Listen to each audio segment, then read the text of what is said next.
Have you missed it? Like, do you guys think, I should have got in on Bitcoin? I don't spend long 5 years ago. Bitcoin. Bitcoin is something that certainly a lot of people think, is going to rise as an alternative currency. The Australian Bitcoin Podcast, presented by HardBlock.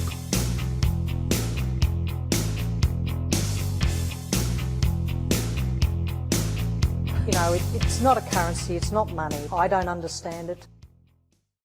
G'day, folks. How's it going? And welcome to the Australian Bitcoin Podcast, where we bring you the best of the Bitcoin signal from a much-needed Australian perspective. And as always, I'm not alone, thank God, joined in spirit and virtually by my colleague and co-host, Mike, who is coming to us live from the Byron Bay Bash in the sun-soaked northern rivers of New South Wales. Are they sun-soaked at the moment? No, pretty grim, raining at the moment, but biscuits. Right. I can deal with it. Well, it's home to one of the more enviable Bitcoin meetup scenes in the country. If you ask me, they've got some pretty hardcore and incredibly well-organized Bitcoiners up around that part. I just wanted to do something. Welcome to the Australian Bitcoin Podcast, episode 112. Let me tell you how it will be. The Taxman Cometh. If you're a Beatles fan, Yes, you ought to indeed. get that. A little D7 there. We're recording this on the 14th of May, 2026. The current price of Bitcoin is 109,000, just ticked up, 706 Australian dollary dues, or roughly 79,433 American cuck bucks since we last met. Bitcoin has shuffled a little higher in dollary due terms, climbing from the high 108s into the sort of more lower 112, 112K range. So nothing too dramatic, more of a steady little uphill waddle. A waddle? More than Waddle, a rocket launch. yep. But after the choppy few months that we've had, I'll take the green candle. Green candles are still green candles. So we are directionally correct. We've always been directionally correct if you zoom out far enough. Compared to this time last year, though, Bitcoin is still well below the big 2025 highs. So number guide machine, I think, still warming up. And there's some news coming down the pipe, particularly from the US, which we'll get to in just a moment, which it might even be heating up, let alone warming up. So we'll just see. Currently sitting at block height 949,323. The Bitcoin market cap is 2.19 trillion Australian dollars. Monetary supply is 20,029,121, which equates to an issuance of Bitcoin roughly 95.38%, meaning, shout out to Hats, only 4.62% of the Bitcoin remaining to be mined. Less than 5%. I mean, it's been less than 5% for quite a while now, but it does always just shock me when I say that, because we are talking in 2026 here. And we are technically still so early. Like, this issuance schedule is nuts. Hash rate sitting steady. It's actually climbed a couple of exahash in the last hour or so, but 988 exahash. And there's a difficulty adjustment scheduled for the weekend, an upwards difficulty adjustment of 3%. So that will do it for price and network stats. Mike, Clarity Act, US crypto rules move closer and markets smell blood. What's going on over in the US? There was some consternation in the last 24 hours where they put the markup bill into the Senate, and all the Democrats and the Elizabeth Warrens of the world basically ran back to their offices and made some 100 amendments to kind of stifle this thing. It's probably the least clarifying act I've ever seen in my life. Yeah, and it's still to be determined whether it actually does turn out to be a good thing or not. End of the day, it's probably a good thing for institutions and for big players who are always crying out for more regulation for some sick and twisted reason that is lost on me. But I think that for your average Bitcoiner, it's yet to be determined whether this bill will actually be good or not. In theory, it might lead to more bag pumpage, which is generally welcomed, but it's still a bit to be determined. What's the trade-off, though? The bag pumpage versus the overreach. Yeah, that's it. And more control of the on-ramps and off-ramps and more tracking, more surveillance. Because it'll be, you sort of dig into what the bill does. It's, providing more clarity around how these institutions can interact with crypto, but also stable coins. And I've always maintained that the secret plan of these incumbent governments is to lurch from the dying fiat system to the new hotness of the stablecoin system, which is still, in many ways is still the fiat system, but might allow them to keep playing their games for another, decade or so. And that's what this bill is. It's about the rules of that. So I'm still skeptical if it's going to be good or not. Yeah, institutions, they do love their rules, and they are very hesitant to deploy capital if the rules are unclear. And, they've got whole departments dedicated to compliance.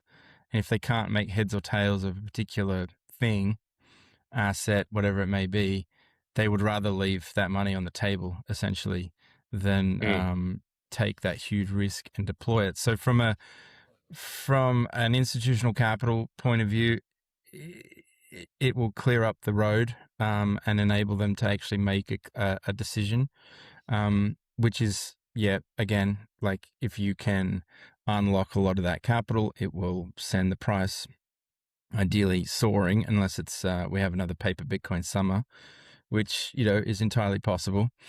My favorite thing is Senator Elizabeth Warren. So the bill came out on Tuesday, I think it was submitted, and then there was amendments. They had 24 hours to make their amendments, and there's been over 100 amendments filed before the markup deadline, which is tomorrow for the US. So our Friday, their Thursday.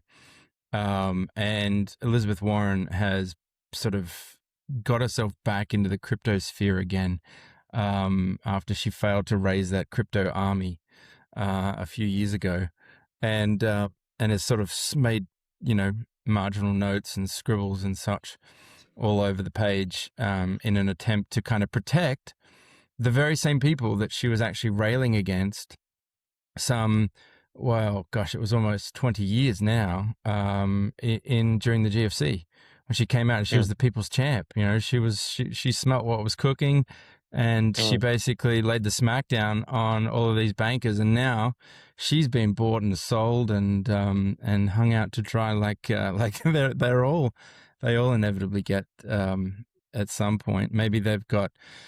Was her name on the Epstein files? I don't know. I guess it doesn't matter. She probably was cheaper than that. Just assume yes at this point. If someone's doing dodgy stuff, just assume. Yeah. But there's don't a want little to be bit too of libelous. Well, no, of course. I mean, with all due respect, with as much respect as I can muster for a politician.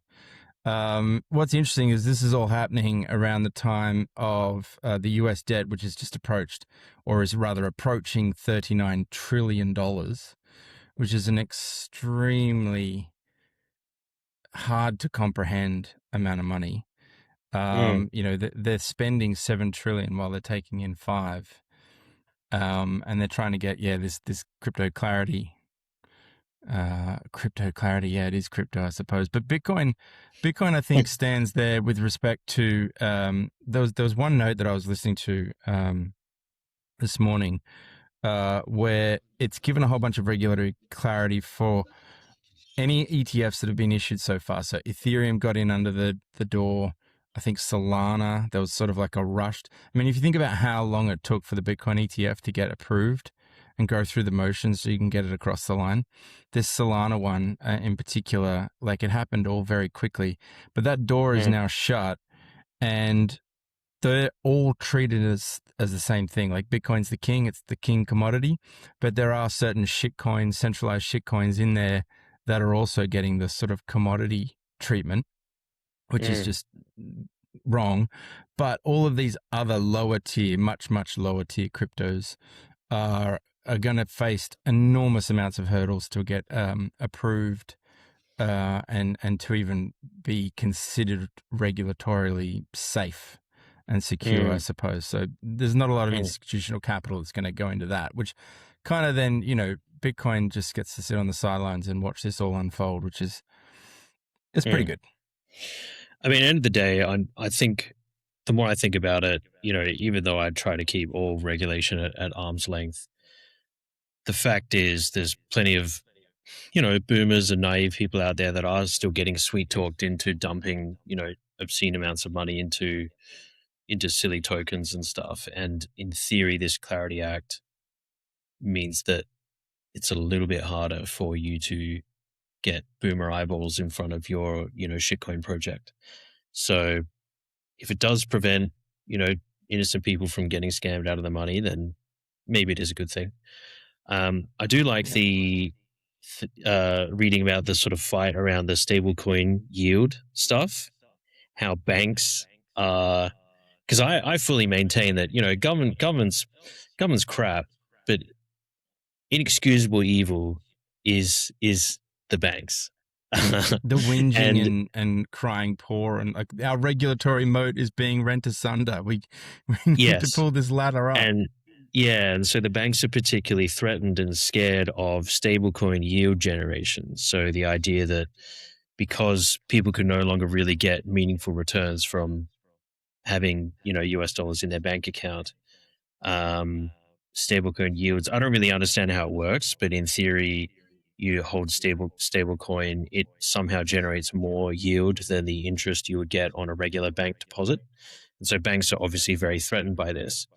And what I'm also thinking is Australian banks are going to be looking at this and they're going to be shitting themselves, because if Australians can, maybe they're not as gung-ho and they're not confident enough to be investing in sounder money like Bitcoin, but they might look at a US dollar stablecoin and be like, if I'm going to have cash, I'd rather have USDT stablecoin rather than my Commonwealth Bank balance. And our banks, obviously our big four banks, they punch well above their weight, relative from Australia's size on the global market. Our top four banks, they are very profitable, and they are going to be quite scared when people are like, well, okay, I'm not going to have a cash balance. I can't afford a house anymore. I'm going to save in US stablecoin through a US entity. I'm not going to use Commonwealth Bank for it. Our big four banks would be looking at this Clarity Act and the stablecoin sort of yield fight that's going on with some concerns, I reckon, which is good. It's good to see just bankers the increase in afraid. purchasing power alone is attractive enough, let alone the yield. Like you can effectively increase your purchasing power, and therefore your dollar was going to go much further just by swapping Aussie dollar dues for digitized cuck bucks. That's attractive. Like that's very attractive. And if it's interoperable with a global monetary system, and you can just buy things from online stores anywhere in the world and not have to worry about going through the exchange. The super savvy Aussies, super duper savvy penny pinching Aussies are going to start to have, even if they've never discovered Bitcoin, they're going to start to have US dollar stablecoin balances. They're going to buy things in US dollars. They're going to go through these shipping companies that are, optimized for shipping stuff. You can order it to your US shipping company who then ships it to you in Australia. And that will be cheaper than buying stuff here in many ways. And as you said, you get your higher purchasing power as well. So, I think our government and our banks are probably sleeping on this. You reckon? Yeah. They've been very busy lately, and we'll get to that in a busy second. Indeed. Busy indeed. Haven't they? Michael Saylor says never sell your Bitcoin, but then at the Bitcoin conference a couple of weeks ago, it was last week, I can't remember. It's all such a blur now. He basically indicated that strategy may sell. We might sell some Bitcoin in order to, ensure that the strategy was working and that everything was hunky dory. And of course, the internet blew up. And when I say the internet, like literally just the niche individuals on Twitter that actually give a shit about this sort of thing, like the wider world and the wider internet just doesn't care what or even know really who Michael Saylor is. But he then had to kind of do the podcast circuit and do a couple of TV interviews trying to clarify his position about, well, we're considering selling some Bitcoin. But it never, there was a little bit more nuance to what he was talking about.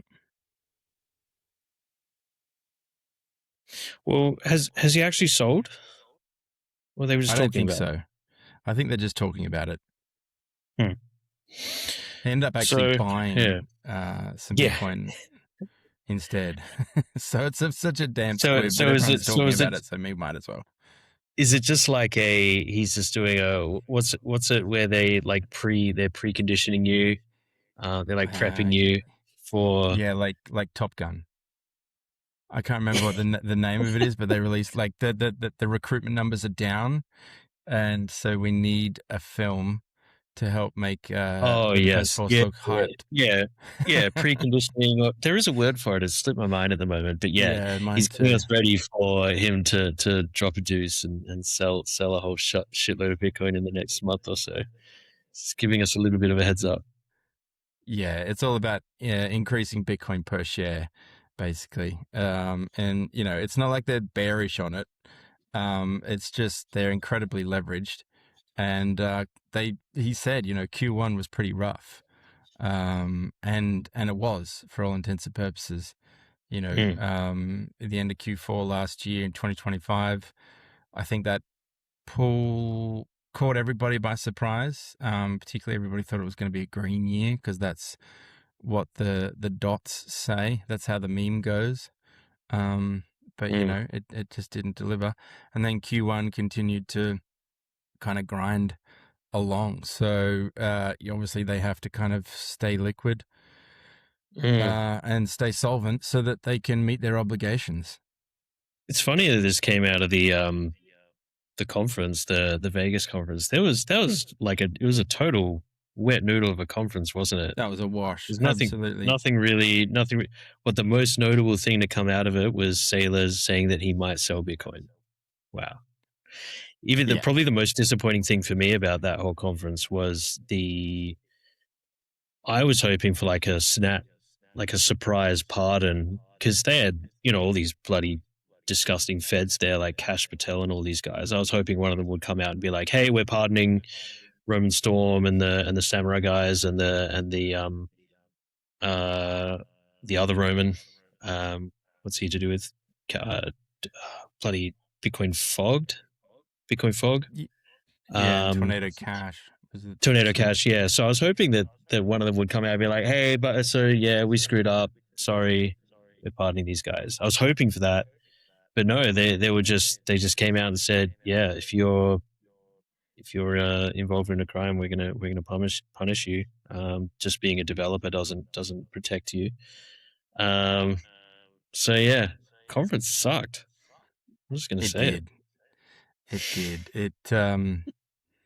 Yeah, the energy's just been sucked out of the whole thing. I mean, we have been grinding effectively sideways for the best part of 5 years, sort of thing. Can't let feds in. You let the feds in, it's bad.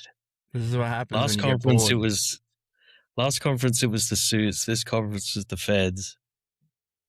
Who are they going to let in next? Well, I mean, it all started with Bekele in, what was that, 21? And that was interesting. That was exciting, and I don't think I'd lump Bekele in, although I really would prefer not to proffer an opinion about any of those things. He is a politician, so I kind of have like a base case. But like it's just been kind of downhill in terms of excitement. I've never been to a Bitcoin conference. I'm sure that it is quite exciting when you're there.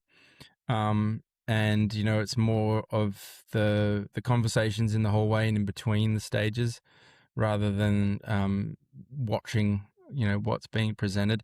Plus also on the main feed they generally have some of the most some of the more boring stuff, but I mean that's that's a subjective judgment as well, so I don't know. It just is what it is. It was overall a very non-event, so to speak. So yeah. Oh well. I want to just pivot quickly to Mr. Peter Dunworth, who there was a clip going around at the end of last year where he's talking about Bitcoin as pristine collateral, and it's reared its head again. And I don't think there's anyone more bullish really than Peter Dunworth, to be honest. You're looking for a hassle-free way to buy Bitcoin in Australia? HardBlock makes it easy. As Australia's longest-running Bitcoin-only exchange, their mission is to help Australians simply and easily buy Bitcoin and take it into self-custody. There are no deposit or trading fees, just a clear 2.4% spread. That covers operating costs, so you always know exactly what you're paying. Withdrawals are just $1.18 or as low as 400 sats with AutoSend. There are no hidden charges, no surprises, just a fast, reliable, and easy way to stack sats with total transparency. Get started today at hardblock.com.au. Bitcoin made easy for Aussies. And his brother's incredibly caustic, and they're both directionally correct and incredibly intelligent. So caustic, is that a compliment or an insult? I can't tell. Well, dude, did you listen to the 2025 rap that we did with Mr. Michael Dunlap? Yeah, that was unhinged. That was fantastic. It was. It caught me by surprise. Let's just put it like that. But it was. It didn't go unappreciated. Let's be clear. I was just wow. But so widely circulated clip. The Peter Dunworth from the Bitcoin Advisor has been arguing that Bitcoin is pristine collateral, and it cropped up on my feed. The reason I'm bringing it up now is because of all of this budget nonsense that we have been enduring for the last, let's call it a week now. It feels like a long time, and we'll get to all of that and unpack all of that.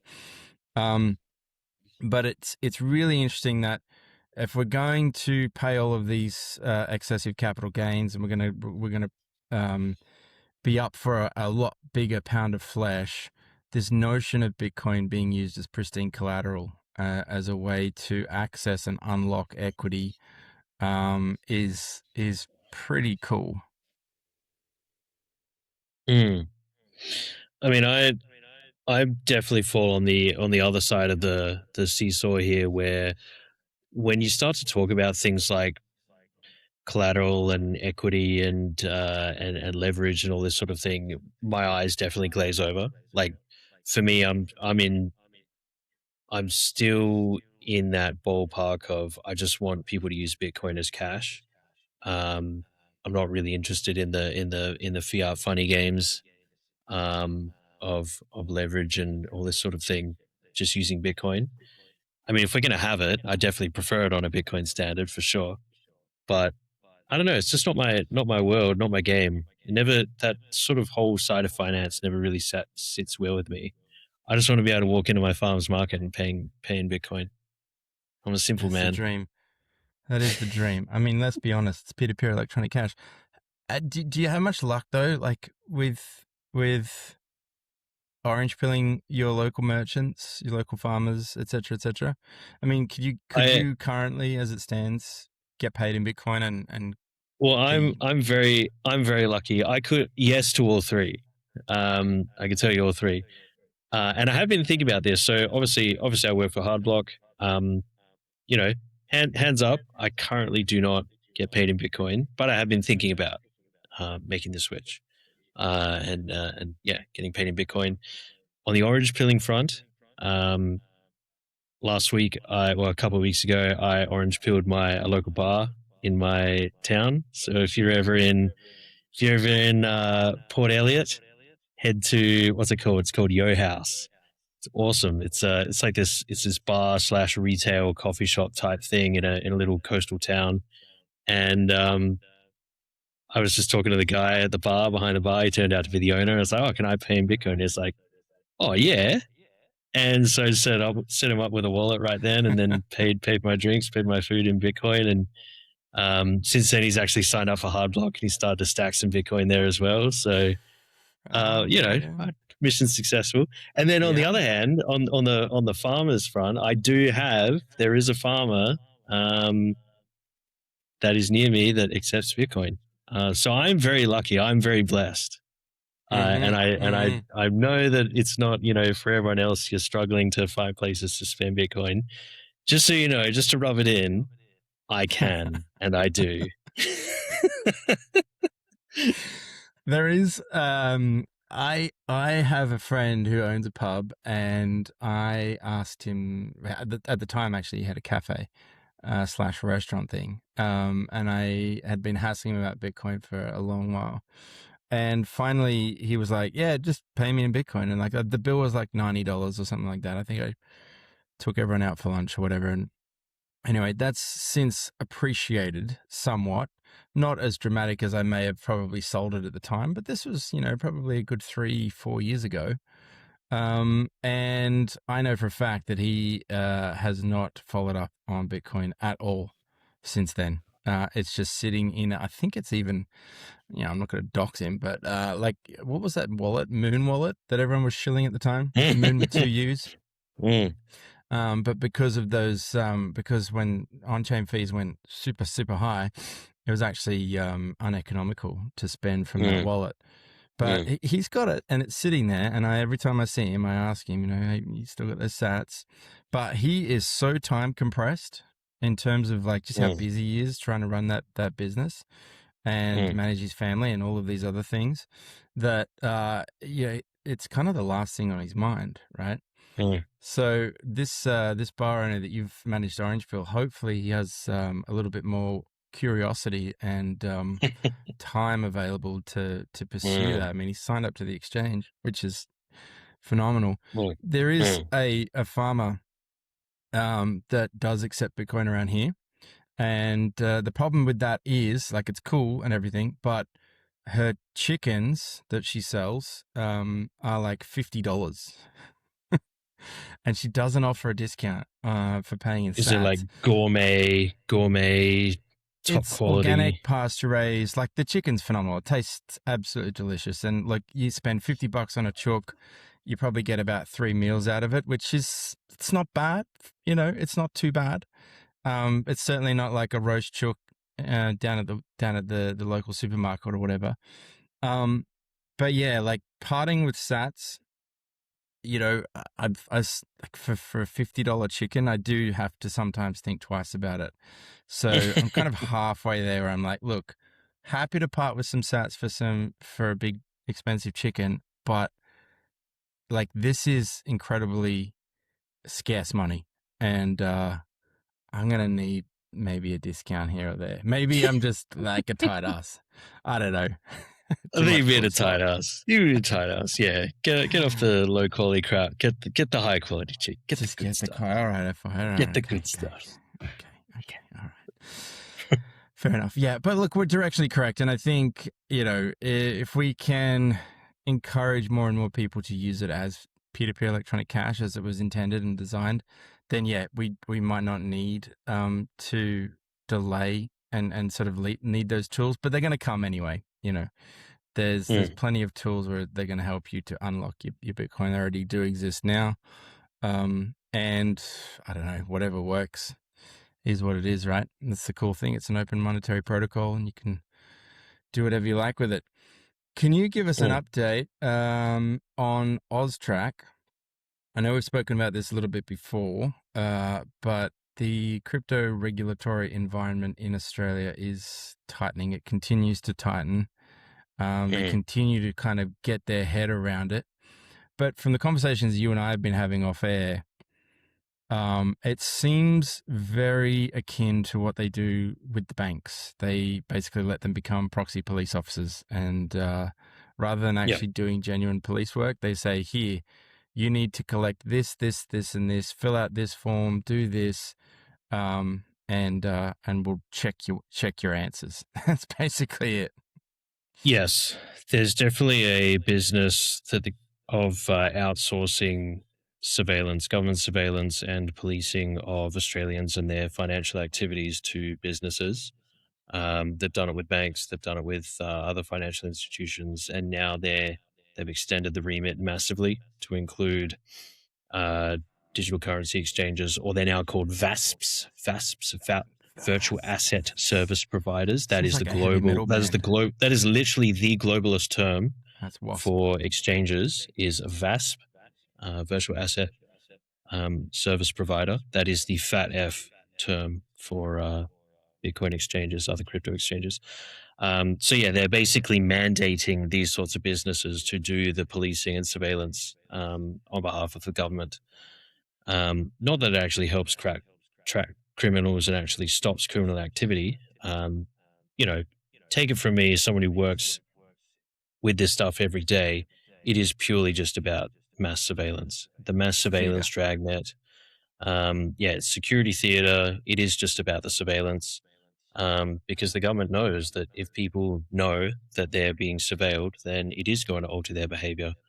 And if someone does try to poke their head above the parapet and try and fight back against the government in any meaningfully threatening way, they do have all these tools and surveillance grids available for them to lop off the head of that person that decides to defy them. So it's real blackpilling. It's real bad. They released their new rules in March. Some of the extra rules, like the travel rule stuff, come into play in end of June. So all exchanges in Australia, every exchange operating in Australia must track people's transactions of certain types. The way to avoid that is self-custody. So make sure that you are up to date and you are learning about self-custody and you are ready to make that step before the end of June, so that you can avoid some of this surveillance dragnet stuff from being levied against you. And just understand that, most of the time, these exchanges like us, we don't want to surveil you. The bigger ones, yeah, they do, because they probably sell your data as well. But smaller exchanges like us, we absolutely don't want to do it. We will only do the bare minimum just so that we don't get shut down and thrown in jail. But yeah, it sucks. And they've talked about it. It is interesting. I only just read this today that they're calling it the Ramps and Rails campaign, because they're focusing on businesses that are about converting Bitcoin to cash and cash back to Bitcoin, and crypto as well. And it is interesting. It is what a lot of sort of conspiracy-minded, privacy-minded people have been thinking all along, which is, they can't shut down Bitcoin. You can't stop Bitcoin. You can't stop the signal, but you definitely can squeeze the on-ramps and the off-ramps. You can squeeze the exchanges. And ultimately they want, yes, the choke points. So they do want to choke them out. They want to control them. They want to be able to tap on their shoulder and ask for all this data on particular people and their transaction activity. And so they're going to do that through, this is the surveillance side. And then on the ASIC side, you've got the AFSL requirement that's coming in as well. So there's all these different attacks. And then the third one is also ASIO. ASIO are getting some new powers very soon. It's called the it's called the ASIO Amendment Bill. So that's going through Parliament this week. Liberal Party's already consented to passing it. And basically we've talked about it before, but AUSTRAC got some new rules where they can grab anyone and basically interrogate them about their transactions. ASIO is about to get a new set of rules where they can also grab anyone and interrogate them for any reason, basically. And so I can't help but all of this sort of stuff is going to be working in concert, which is, AUSTRAC sets the rules of the surveillance that exchanges need to follow. ASIC sets the threshold that exchanges need to meet before they can operate, which obviously costs millions of dollars of legal and insurance fees and all this sort of thing, which limits the number of entities that get to play. And anyone that doesn't play by these rules, AUSTRAC and ASIC rules, ASIO, might catch any whiff that you might be involved in something that's not fully compliant can pick you up and interrogate you under their fancy new powers. So yeah, the police state is here. Basically, the police state is here. It's over. It's over. We're black-pilled. There are a lot of black pills going around at the moment, and it is difficult to overcome. But actually, before we move on to like one of the biggest black pills of the week, I'm going to frame it up a little bit here. So, buddy of mine, he talked to me about this equation, which I think is really important to keep in mind. E plus R equals O. Basically, event plus response equals the outcome. And so notionally, if the thing happens and then you react to it immediately, probably going to have a bad time and say some things that you didn't mean to say or didn't want to say. Whereas if you can cultivate a little bit of space and time between the event and turn a reaction into a response, you can shift the outcome. And, basically it's that sort of Marcus Aurelius vibe of things you can control is things you can't control. Control the controllables and you'll be okay.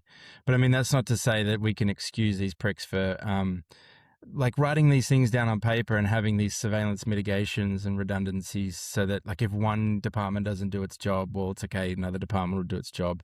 Like ultimately we are heading towards a low trust society, and it is incredibly difficult to do things when the speed of trust is very slow and cumbersome and is tainted with a heck of a lot of friction. I've always said it, a bureaucrat's favorite sauce or favorite syrup is molasses. They just pour it on everything and slow everything down, from just trying to put up a shed in your backyard all the way to, trying to sell people the soundest money in the history of the universe, or at least the known universe. Now, another thing, so that was all just to say, the black pills, they'll come thick and fast, but it's important to kind of have that one improved unit, as Leonard E. Reed says, that little photon of light, where it can light up a dark room. And if there's more nodes in that network that are attracted to that light, we can kind of overcome these people in a sly roundabout way, which then brings me to Hayek. And I've got Hayek's Road to Serfdom here, and it appears that we are well on our way to a road to serfdom, given the events that's transpired in the last 72 hours. But there's a quote in Road to Serfdom. Hayek is quoting Adam Smith, and we're gonna get there. This is from Adam Smith. The statesman who should attempt to direct private people in what manner they ought to employ their capitals would not only load himself with a most unnecessary attention, but assume an authority which could safely be trusted to no council and senate whatever, and which would nowhere be so dangerous as in the hands of a man who had folly and presumption enough to fancy himself fit to exercise it. Basically, that's a fancy way of saying that you can't centralize control. If you're going to put capital controls in, the incentives will shift and people will move. Which then brings us to the Australian 2026 budget, which has been doing my head in. I generally try and stay away from all of this stuff. There was a period of time where there was a young DJ who would actively be interested in the machinations of politics and would actively watch and set aside time and waste time and energy watching the budget speech on that Tuesday night. And I don't know where that person's gone because, they discovered Bitcoin, so their entire worldview's just shifted. But I try and stay right away from all of that stuff. But I couldn't escape it this week. It is some of the most communistic shit I've ever heard in my life. Talk to me, Mike. Yeah, it definitely seems like a very suicidal budget. It's definitely not the way to grow an economy. They think their justification for so many of these things is to help people buy their first home, to help young Australians buy their first home. And by young Australians, they probably mean migrants, which we don't need to get into that. But obviously that is who they're But thinking do you know of what? when That is a what lot it of is, these though. changes. Like, honestly, I'm sorry. Let's call a spade a spade. It's time to sort of. We don't need to be racist or culturalist or anything like that. But that is basically what's going on here. We're bringing in 500,000 people, and Yeah. they're all on the teat. They're all on the take. Yes, and because we can't afford to have kids anymore, it's just going to keep happening, and so it's just a spiral. But yeah, it's they're justifying all these crazy these changes that are supposedly going to help people buy their first home, but they're just completely suiciding the economy's ability to grow because you're disincentivizing entrepreneurialism. You're disincentivizing people that are be like, okay, I'm going to start a business. Suddenly, I now have to give half of it to the government when I sell it in 5 years. Well, I'm just not going to bother. I'm just going to go and gamble or sit on Centrelink all day. Or I'm going to open it overseas. I'm not going to open it in Australia, which is going to be, we're going to see more and more people choosing to open in Singapore and New Zealand, where capital gains on the sale of a business or all capital gain is zero. So why would I open up in Australia, who has literally just announced the highest capital gains tax in the world? I think now it's like it's something like 47%. It really depends on exactly the asset and all these sorts of different ways of approaching it. But at least something I saw was this does catapult us to the largest, the highest capital tax rate in the world. It's phenomenal. It's suicidal. I hate it. Wake There's me not up. much to say. I'm trying to find this point. I'll see if I can find it in a second. But this whole like 50% capital gains discount, capital gains tax. I mean, CGT just by the by. All of this that can be basically summarized as we're in an incredibly dire and poor fiscal situation because we have spent too much money on too many of the wrong things, like the submarine debacle, which is like over budget by like $2.8 billion or something like that. You got the Snowy Hydro scheme, $42 billion. That's just blown out. Like $42 billion. Like, what are you talking about? That is an enormous number.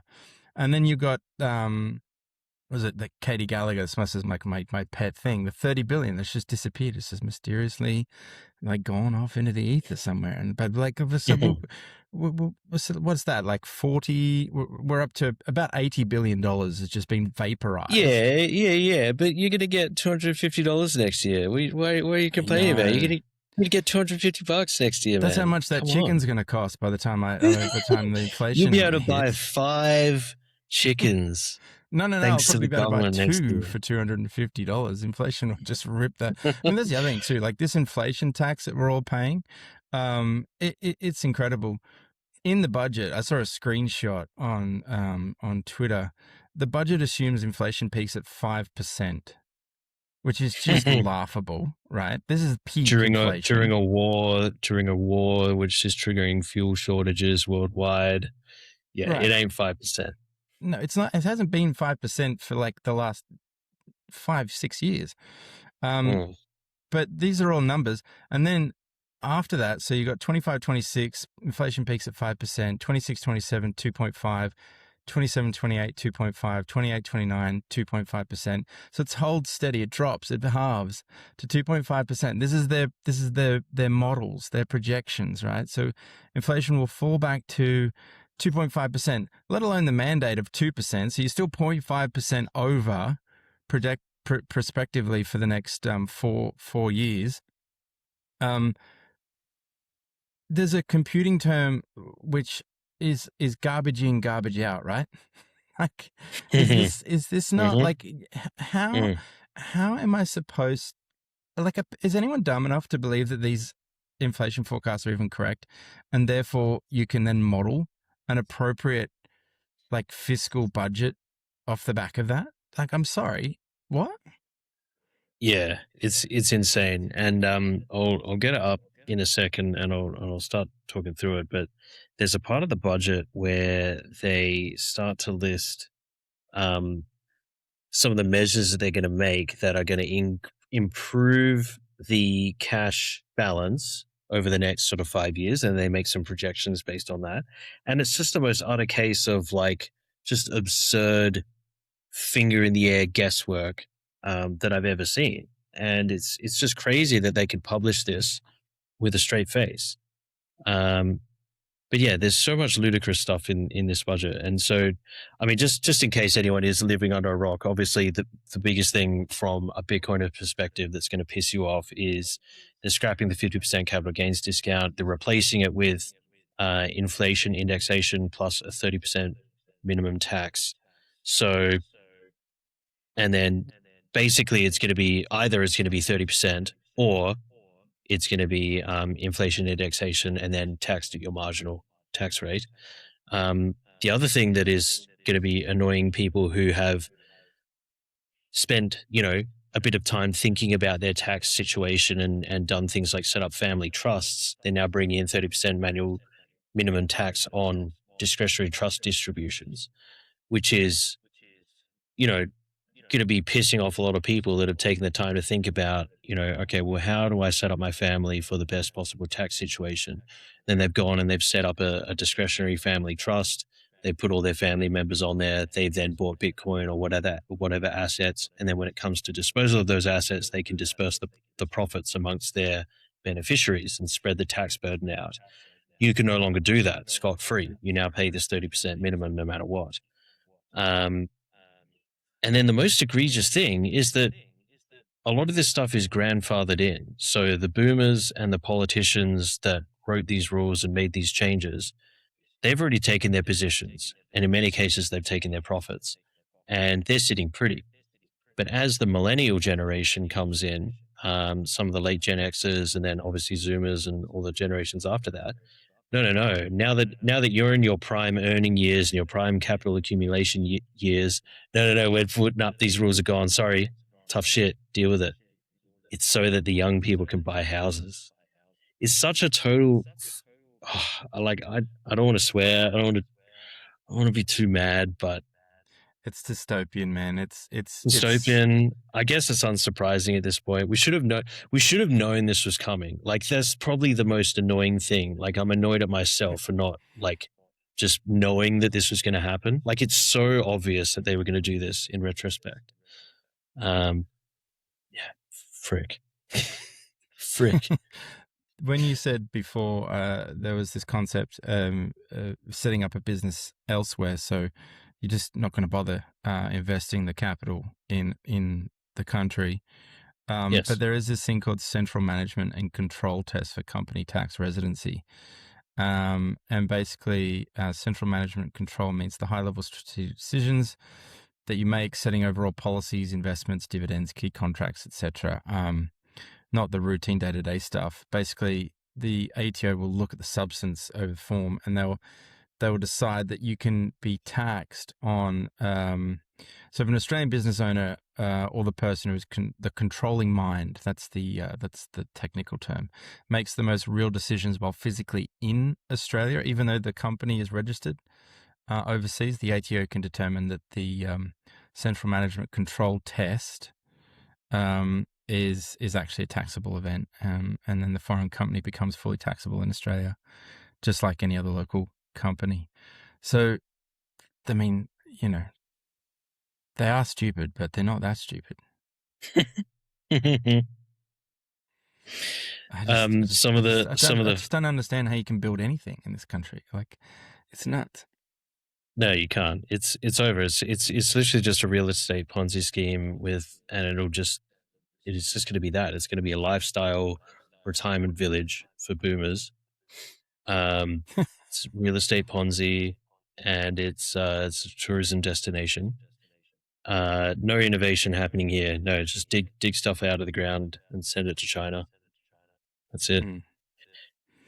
$68.5 million for HIV treatments for immigrants.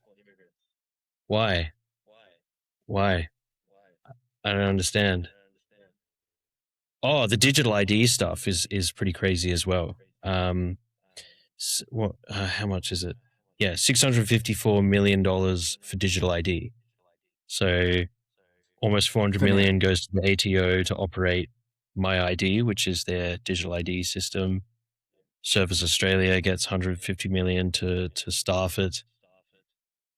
ACCC gets 100 million to regulate it. So all this spending on digital ID. So that's coming up. That'll be the next thing to complain about. Probably this time next year will be some government rollout of digital ID. It's all voluntary though. It's all voluntary. You just won't be able to pick up your parcel from Australia Post Office. If you don't. Yeah, but I mean that's coming, and it was so strange when I was sitting there listening to the Treasurer's speech in Parliament, and it's a Treasurer's speech in Parliament about the budget, and at multiple times he goes off on these tangents, and I'm just like, how is this related to a budget? Because he goes off on a tangent about digital ID stuff and about how they're going to be rolling out digital ID. And then he goes off on another tangent about the Bondi terrorism stuff and the anti-Semitism and the hate speech stuff and all these like crazy rules that they're bringing in there. And I'm just like, what has this got to do with the budget? But then when you do go and dig into the numbers, yes, it's because they're spending lots of your money, your tax money, on rolling out these dystopian things, these digital ID things, and all these hate speech and hate group monitoring stuff. As a result of the Bondi terrorist attack. Yeah. Digital ID, it's coming. Get ready. We're just sort of slow walking this thing, right? And I mean, the thing is, it's not even about the policy decisions themselves and the writing down on the pieces of paper. It's the incentives that get shifted. And therefore, the consequences as an outcome of that, the old Charlie Munger saying, "Show me the incentives, and I'll show you the outcome." And if you tax investment more heavily, well, are people more inclined or less inclined to invest? Capital gains. If you tax people more on capital gains, which is a tax on savings, like my thing, I love the fact that they'll still tax you on your Bitcoin if you sell it, even though that they deride it and don't understand it, and I don't think it's money, and all of those other things that Michelle Bullock, who's an unelected official, but you know what I mean. Like they don't like it, they don't want it, they don't think it's got any value or usefulness, but they'll certainly put it in their pocket, at least half of it. Up to 43%, whatever it is, nonetheless, even though you took all the risk to do the work. But basically, like these are, I mean, Thomas Sowell wrote about this a long time ago, and so did Ludwig von Mises and Hayek and the Austrians. We got a lot of work to do, man. We've got a lot of work to do. Bitcoin, it's not a magic fix for such shitty policy. It really isn't. But it's a personal solution, I think, and it's just where Bitcoin fits into all of this, as it does allow you to at least preserve value. And if you can find those people, the local bar owner, the local farmer in your region that will accept Bitcoin peer-to-peer, you can use it as electronic cash, take it into self-custody, do all of those things. And ultimately, there is no political solution to all of this. I saw Francis Pouliot say this on the main stage, might have been at Bitcoin 2022. It was a long time ago now, but basically there is no political solution. And what you have to do is bankrupt these governments. You just have to not use their money as much as you possibly can. And that sounds kind of extreme, but it's just, show me the incentive and I'll show you the outcome. You say extreme. I was about to say, and join a militia. I got a question for you about the budget stuff, actually, which is, so they're going to scrap the CGT discount. I think practically it's for next financial year. It's not this financial year. It may not even be the 26-27. It might be the following one. They haven't specified exactly when. Maybe it's July 2027, because that's when a lot of other things are coming online. Like, for example, the negative gearing stuff that's restricted to new builds only from July 2027. So let's assume that from July 2027, if you sell Bitcoin, you no longer get the 50% off as long as you've held it for 12 months, obviously. Now, do you think that it is reasonable to believe that a future government, let's say, probably won't happen, but the Liberals get their act together and get back in, or let's say One Nation get in, become the second Union Party, would they roll it back? And so, because some people might be thinking, well, shit, I'm gonna sell my Bitcoin. I'm just gonna sell it before they get rid of the discount, because I'm still going to be working full time, and I always planned on selling my Bitcoin in, let's say 5 years. But if it's just going to go to my marginal tax rate, I'm not going to get a discount, then fuck it, I may as well just sell now. Like, some people will be able to do a calculation and work out that, okay, I think the price might be this. Right now it's this. Based on my tax rate, it's actually better for me to sell now. So I'm just going to sell now. But what if you sold just before they scrap these rules, and then the next government gets in and they actually roll it back? That's what I'm thinking now. I just don't think that they will, though. There's that old saying, nothing more permanent than a temporary government solution, or whatever it is. And what's the incentive to roll it back? I mean, ultimately the beast is starving. Well, if you say it to get elected, because yeah, sure. what Labor's done by doing this change. Yeah, exactly. I mean, that's exactly my counterpoint to my own point, which is Labor got in saying, and all along they're saying that they were never going to touch any of these rules. They weren't going to touch negative gearing, and they weren't going to touch the CGT discount. They've then gone back on their word and pissed off a whole bunch of people, and they've violated both of those things they said they wouldn't touch. So it's realistic to believe that even if One Nation or Liberals 3 years from now say we will bring it back, odds are, and that's like a key election promise, odds are they could just get in and just not do it, and just be like, oh, actually, now that the Band-Aid's off, we may as well leave it off. Tough shit. Mm-hmm. Yeah. So we're back to no political solution. We're back to there. Join a militia. We're back to no political solution, man. You got an underlying cash deficit of $31.5 billion, which actually should be much higher than that, given the fact that it's $1.5 billion shy of the $30 billion that Katie Gallagher has lost.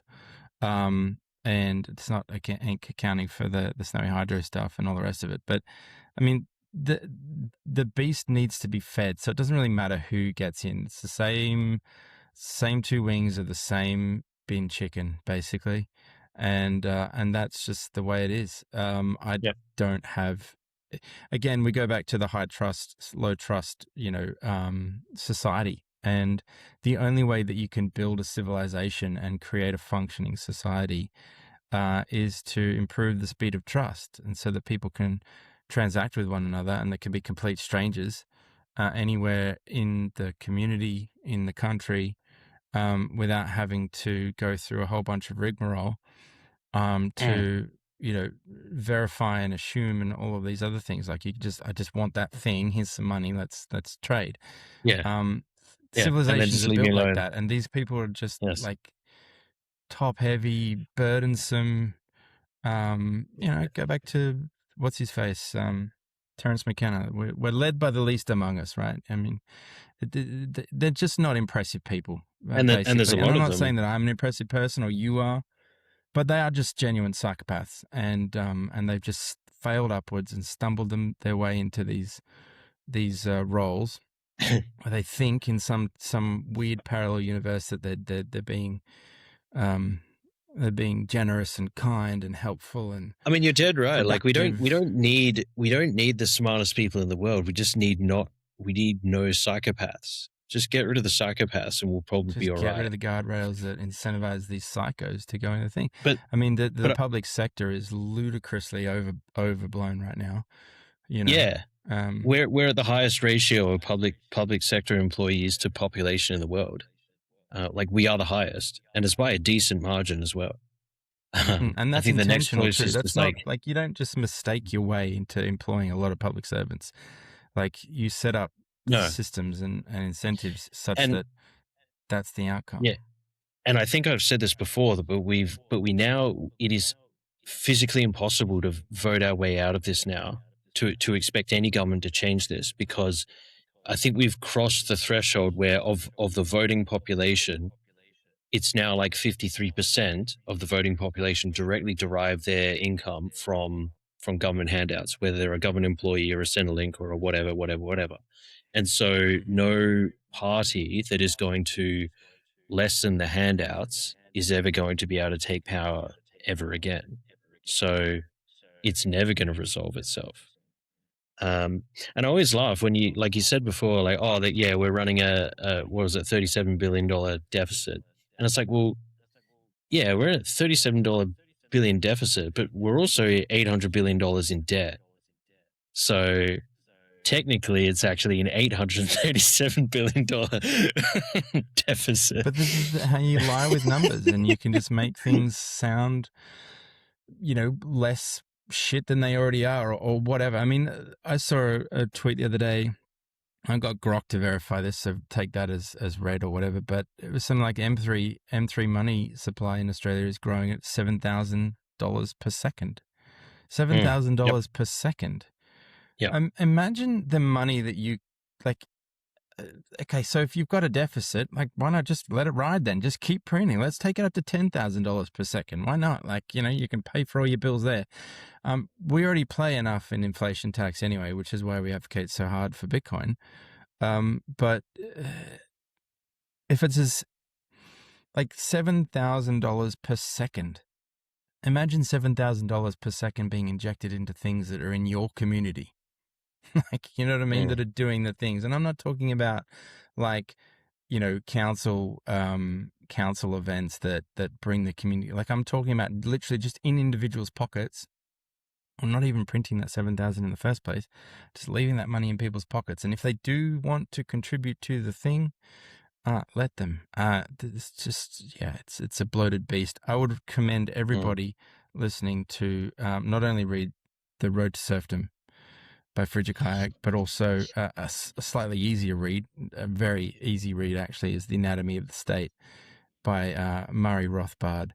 That is one of the best books that you can read. And if you read it pre-Bitcoin, you'd probably just be blackpilled for the rest of your life. I mean, you'd just be one of those crazy gold bugs. But if you have Bitcoin and the insights of Mr. Murray and Rothbard, okay, we've got something to grapple with. And again, no political solution. There's basically just, you just got to, yep, got it, thanks, good budget, bro, love your inputs. They don't make any sense. I don't think it's going to manifest in any way, shape, or form. Ultimately, you'll just make things more shit. Like, their job is to make things less shit, right? That's their job, is to make things less shit. Like, my job when I go in is to make the HardBlock company less shit by just trying to promote Bitcoin and improve education and all these sorts of things. Your job is the same thing. If we're shit at our job and we make things more shit over time, then we get fired. Like, we're just like, that's it. Thanks for coming. These people just keep going on, don't they? And they just keep making more. Like, if you're a football player and you just show up every Saturday and you keep losing and things get more and more shit over time, you don't get on in the run-on side. That's just not happening. These people are actively encouraged to make things more shit over time. They're just managers, and they just can't manage. Like, they can't run a bath. They're hopeless. So something I advocate for more and more nowadays is like, so individually, if you sat down a government bureaucrat, because so right now, so a couple of things here. People give politicians a lot of shit, but end of the day, you can vote out the politicians. And even though I think that voting's a bit dumb, it doesn't really work, we get more of the same, they're globalist pawns anyway, you can still get a new set of people in. You can get a new set of politicians in every 4 years or whatever. The bureaucrats, and yet politicians catch all the heat, but the bureaucrats that are there's 100 of them well, I can't remember the statistic, but anyway, we've got the most number of bureaucrats per Like person in Australia. 109,000 of them or something. It's enormous. Yeah, some insane number. They are unelected, and as you say, they're not properly performance managed to actually be delivering and making things better for Australians. And yet they seem to get off scot-free on a lot of the ire for stuff that we deal with. Because at the end of the day, when the politicians will strike a pen and say, okay, we're doing this now, but these bureaucrats are the ones that actually deliver it. And so there's like a group of bureaucrats right now that are getting handed $700 million. Okay, deliver this nightmarish dystopian digital ID system on all Australians. Off you go. And these people, well, if you sat down each one of them individually, I'm sure they're nice people. Yes, nice, lovely people, whatever. You go have a barbecue with them, it's fine. But when they sort of get together in their hive mind, bureaucratic class, whatever, behind closed doors, they seem to lose all their empathy. They lose all of their humanness. And they're just, okay, well, how can we roll out the most dystopian, nightmarish shit as possible, squeeze as much money out of productive people as possible, and basically turn what I still think is the best country on the planet, how do we make it shittier? How do we move down in the rankings? Let's knock ourselves down a bit because we're evil colonialists or whatever. We need to get ourselves down in the world country rankings. So let's fuck things up for people. Like, why? So anyway, my point is we need to start giving government bureaucrats more shit personally. Like, if you know, this is going to sound horrible, but if you know someone that works for the government, like, be mean to them. Like, make them think twice about what they do and why they're doing it. Question them. Ask them, what did you do? What did you do in your government job today? Ask for an itemized list. And then give them shit when they come back to you and say, oh, I just do a couple of emails. It's like, okay, well, that's my tax money you're sitting your ass on, sending a couple of emails. $100,000. The mean average like wage in the public sector is like $90,000 to $100,000. Whereas in the private sector, it's closer to like 75. You know, like that tells you everything you need to know. Basically, and like they're tax consumers, they're net tax consumers, whereas the private sector is net tax producers.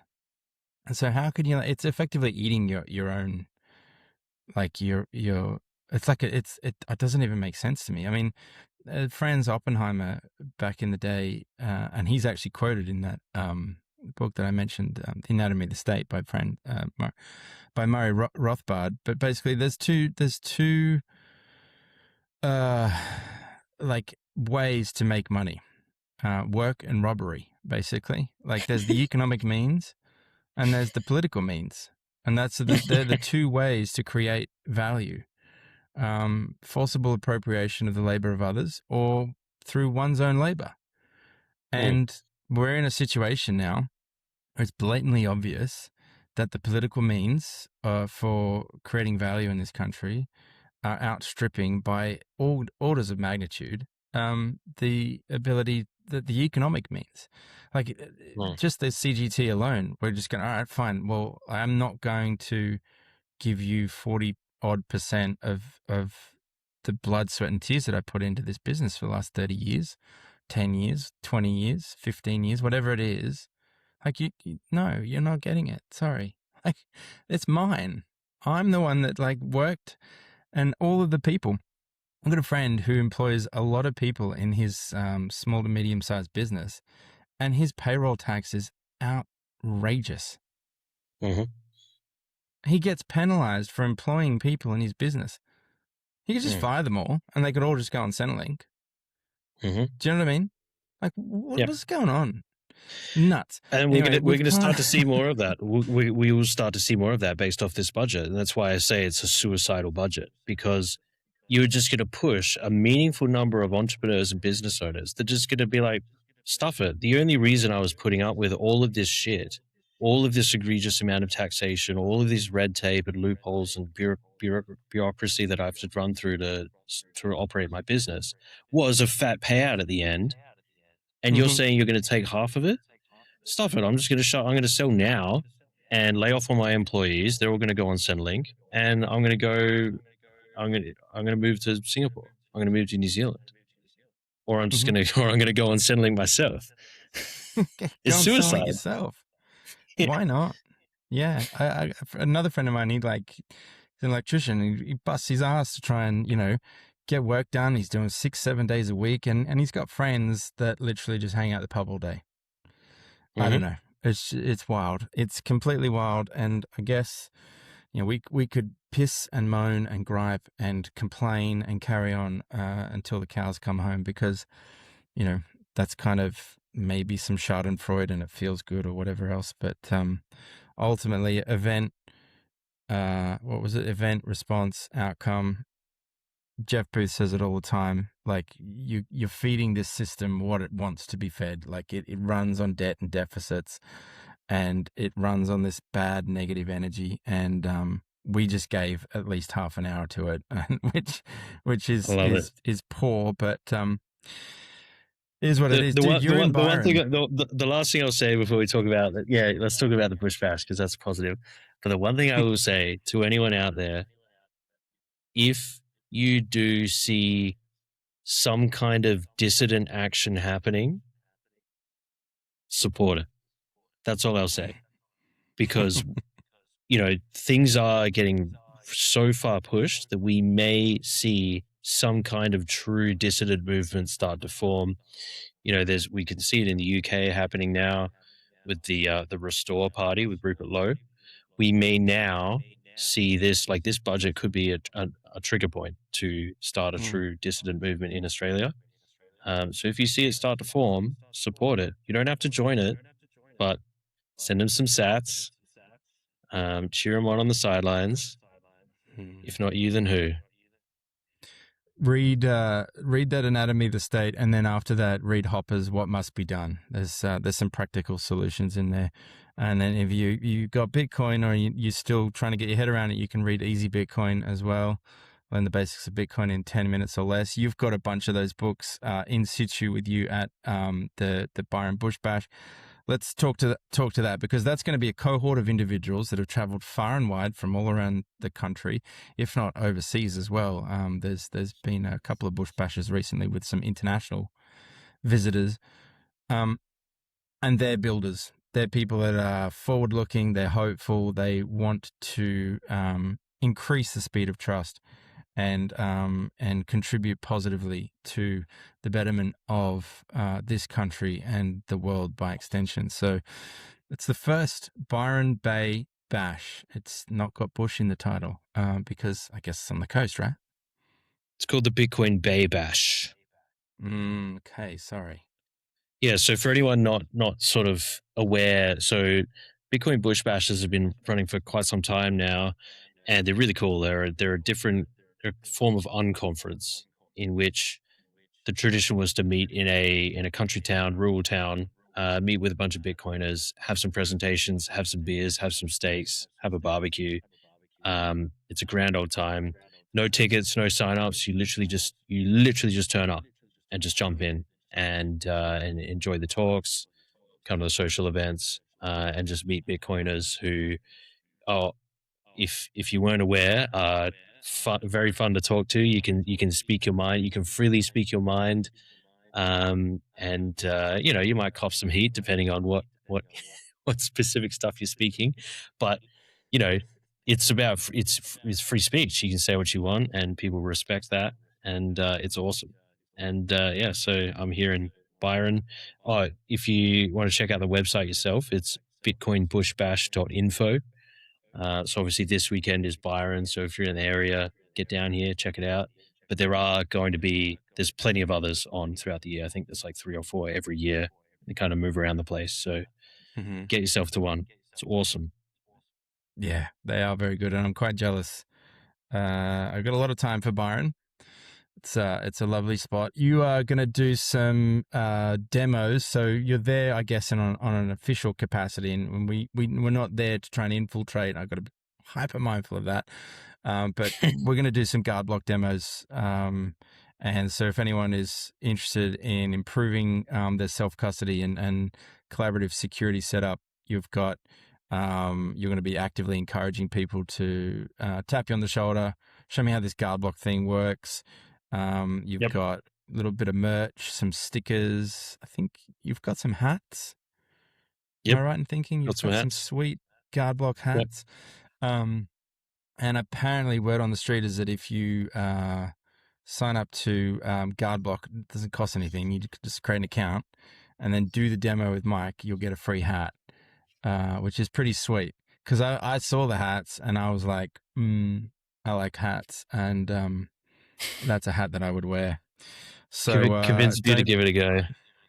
yeah.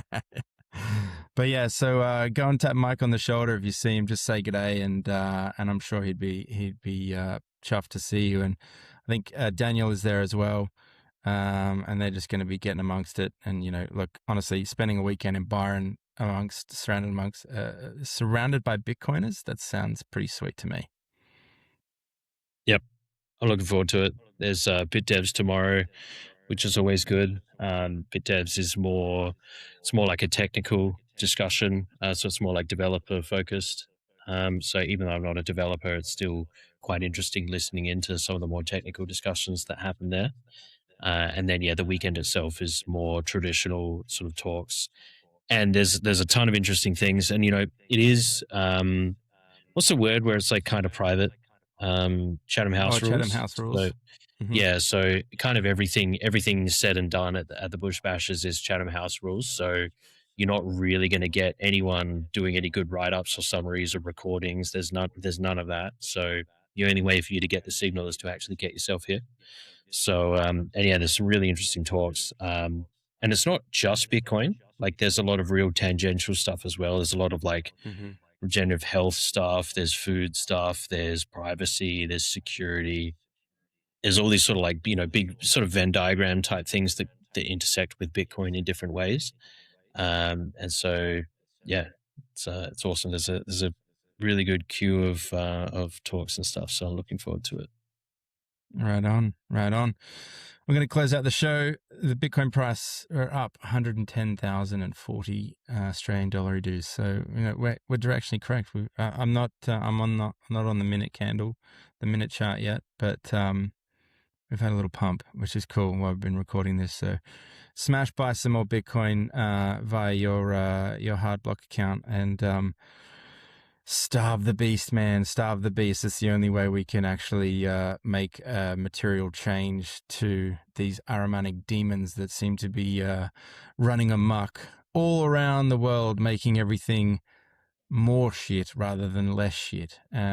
So anyway, thanks for coming on, Mike. We got that off our chest now. I think I can